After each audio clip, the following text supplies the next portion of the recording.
একদিকে জগৎ, অপরদিকে পিকু, সম্ভবত পিকু অন স্ট্রাইক এবং জগৎ নন স্ট্রাইক। এদিকে রাহুল ভার্মা, প্রথম বল অ্যাক্রস দ্য লাইন যাওয়ার চেষ্টা, আড়া ব্যাটে এখান থেকে কাট করার চেষ্টা, সম্ভবত ব্যাটের নিচের দিকের এজ ছিল। এখান থেকে আরো একবার বড় শটের চেষ্টা, ঠিকমতো টাইমিং হয়নি, মিডলিংটা করতে পারেননি। প্রথম দুটো বল যেখানে পিকুর ব্যাট থেকে রান আসেনি, তৃতীয় বলটা অবশ্যই একটা রান এলো। জগৎ ফেস করবেন। এখান থেকে টপে হাওয়াই বল, কি করলেন? The big man Sarkar departs, wicket. এবং কোথাও না কোথাও নত মস্তক, ধীর পদক্ষেপ, বিনর্ম পতন, হতাশার ছোঁয়া। এক বল থেকে ডাগ আউটে ফিরছেন। রাহুল ভার্মার প্রশংসা করতে হবে।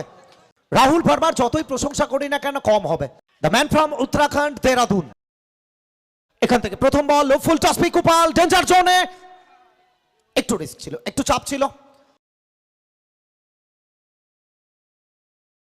ওয়ান্টেড শট, এটা পিছে ফিল্টার, नीचे ফিল্টার, উইকেট। सफलता राहुल वर्मा के लिए। चार चौका चार उड़ते, गोल्डन ट्रॉफी एक दौर पे। अब यहां से पीकू डगआउट में लौटे।